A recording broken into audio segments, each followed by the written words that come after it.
Bien, ahora vamos a retomar un poquito lo que habíamos hablado de la Biblia de la clase anterior, que habíamos dicho, ¿qué es la Biblia? La Biblia es el mensaje escrito de Dios para los hombres, ¿no? Y habíamos hecho un punteo de la importancia de estudiar la Biblia.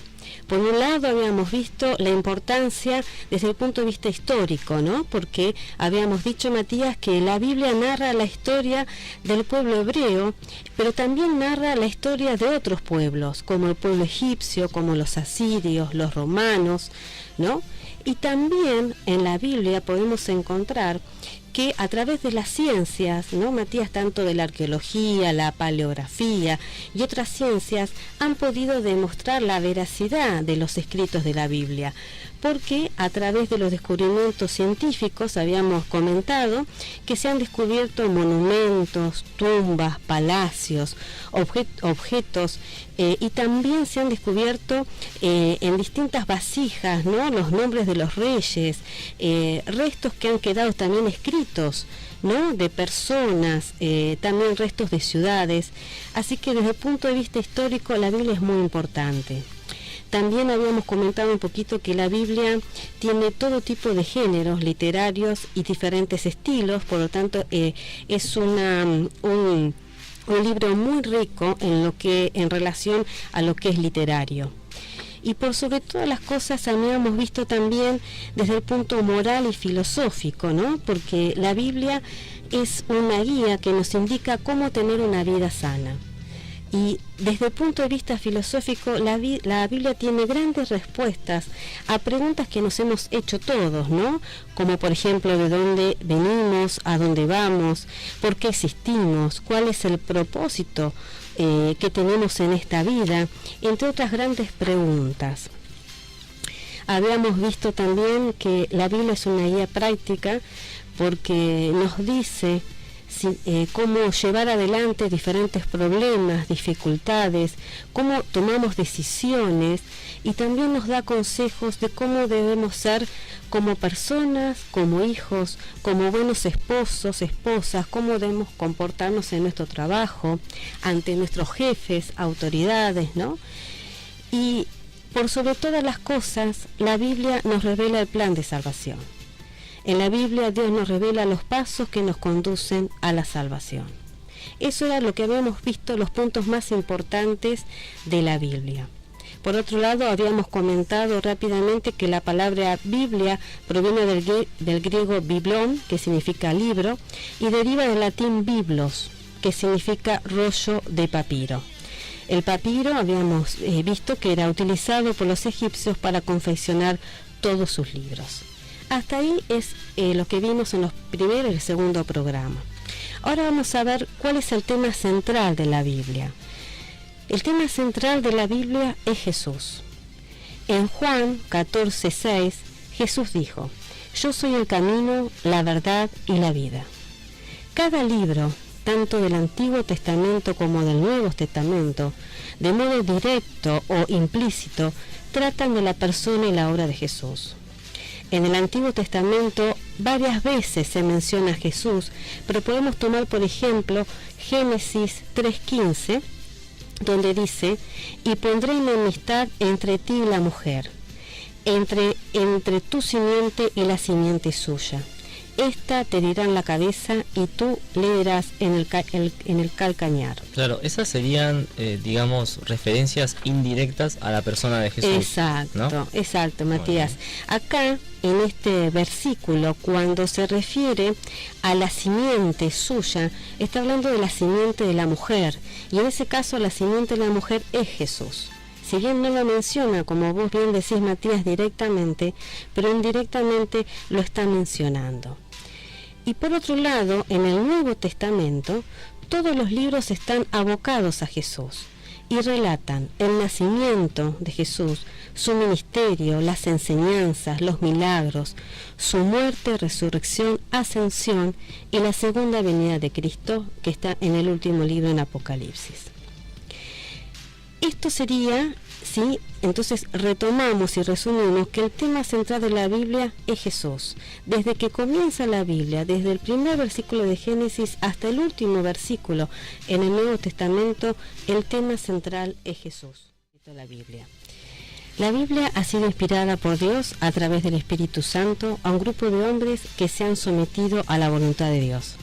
Cada uno de estos hombres han transmitido el mensaje divino a la humanidad y lo han escrito de acuerdo a su modo de expresión. Dios utilizó a hombres de distintos niveles de cultura, de diferentes clases sociales, de diferentes posiciones económicas. Muchos de aquellos autores eran hombres simples que tal vez con escaso conocimiento de verdades teológicas han sido inspirados por el Espíritu Santo.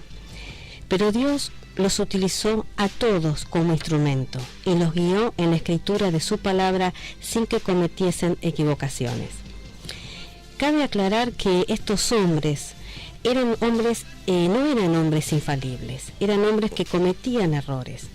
Si bien Dios inspiró todos los relatos que se encuentran en la Biblia, eso no significa que estuviera de acuerdo con la actitud y sentimientos de alguno de los protagonistas.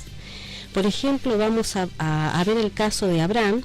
Les invitamos a los oyentes, aquellos que tienen a mano la Biblia, a abrir sus Biblias en Génesis 12. Vamos a leer a partir del versículo 10 hasta el 20 y vamos a ver este ejemplo, y es muy importante porque también lo podemos llevar en práctica en nuestra vida diaria. Génesis 12, versículo 10. Hubo entonces hambre en la tierra, y descendió Abraham a Egipto para morar allá, porque era grande el hambre en la tierra. Y aconteció que cuando estaba por entrar en Egipto, dijo a Sarai su mujer: He aquí, ahora conozco que eres mujer de hermoso aspecto, y cuando te vean los egipcios dirán: su mujer es, y me matarán a mí, y a ti te reservarán la vida. Ahora pues, di que eres mi hermana, para que me vaya bien por causa tuya, y viva mi alma por causa de ti. Y aconteció que cuando entró Abraham en Egipto, los egipcios vieron que la mujer era hermosa en gran manera. También lo vieron los príncipes de Faraón, y la alabaron delante de él. Y fue llevada la mujer a casa de Faraón. E hizo bien Abraham por causa de ella, y él tuvo ovejas, vacas, asnos, siervos, criadas, asnas y camellos. Mas Jehová hirió a Faraón y a su casa con grandes plagas, por causa de Sarai, mujer de Abraham. Entonces Faraón llamó a Abraham y le dijo: ¿Qué es esto que has hecho conmigo? ¿Por qué no me declaraste que era tu mujer? ¿Por qué me dijiste, es mi hermana, poniéndome en ocasión de tomarla para mí por mujer?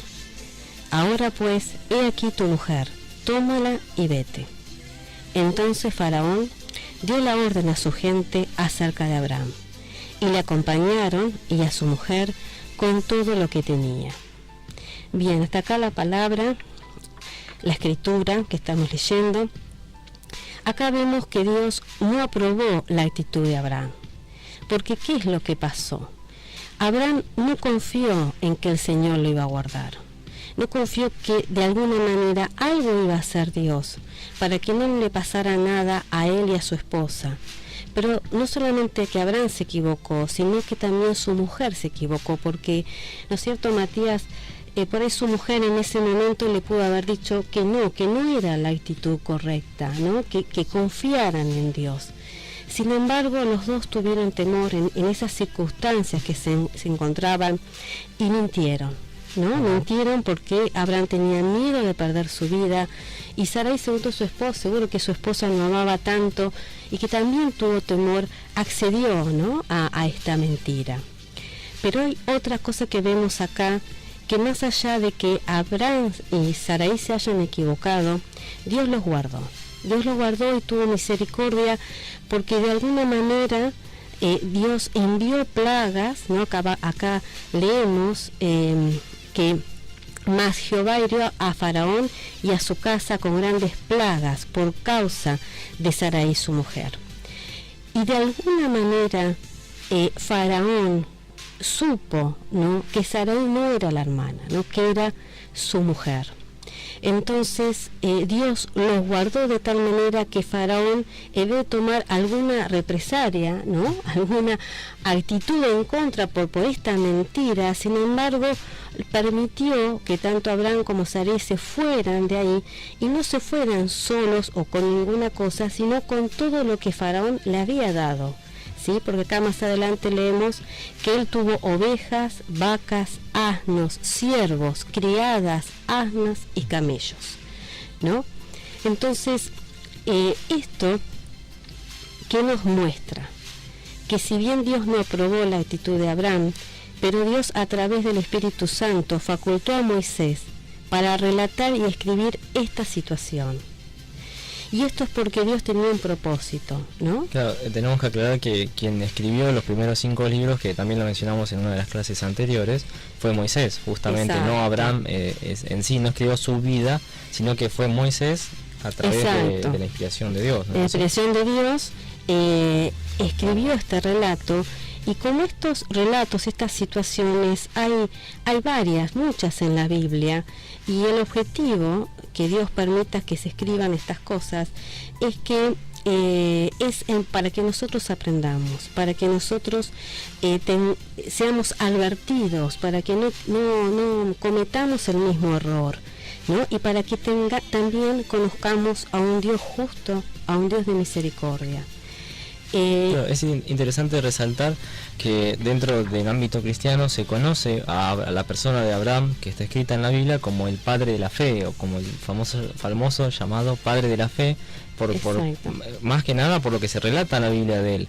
Y sin embargo vemos en esta situación que es cuando, por así decirlo, por miedo, por un momento le faltó esa fe. Sin embargo, eso no impidió que Dios hiciera obras en su vida, que Dios trabajara con su vida. Eso no impide que Dios nos use el hecho de que a veces nos equivoquemos, o de que cometamos errores, o de que a veces flaqueemos. Porque Dios sabía del amor que tenía Abraham y Sarai, el amor que ellos tenían hacia Dios.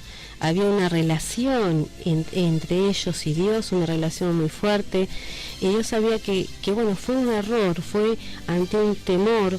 Sí, por un momento no tuvieron esa fe, pero no por eso ese amor que Abraham tenía hacia Dios no disminuyó por eso, sino que a pesar de su error, Dios los guardó, Dios le reveló a Faraón que no era la hermana, que era su esposa, y el amor de Dios fue tan grande que hizo que Faraón no endurezca su corazón, ni que tomara ninguna represalia, sino que le devolviera a su esposa y todas las cosas que Faraón le había dado, porque se enamoró de su mujer, porque como relata acá en la Biblia era muy hermosa.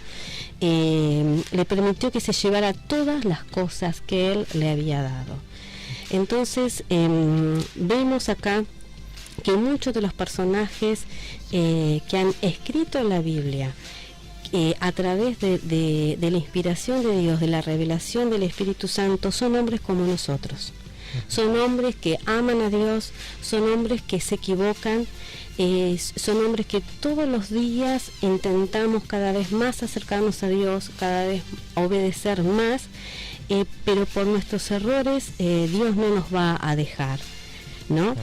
También para cerrar este tema, en el Antiguo Testamento, no quiero olvidarme que en el Antiguo Testamento Dios nos habla por medio de los profetas como Moisés, que mencionó Matías, que escribió los primeros 5 libros, y otros profetas como Josué, Samuel, Jonás, a través de reyes como David, que escribió los salmos, que son las alabanzas y los cánticos a Dios, Salomón, que escribió los proverbios con tanta sabiduría y esclesiatez, entre tantos, y en el Antiguo Testamento, en el Nuevo Testamento, escribieron los discípulos sobre Jesús. Todos estos hombres fueron inspirados por el Espíritu Santo. Todos estos hombres han amado a Dios y también se han equivocado. Por eso hermanos, queremos dejarle este mensaje, que Dios nos va a usar en cualquier momento, que Dios nos ama, y todas las cosas que están escritas en la Biblia es para nuestro bien, es para nuestro aprendizaje.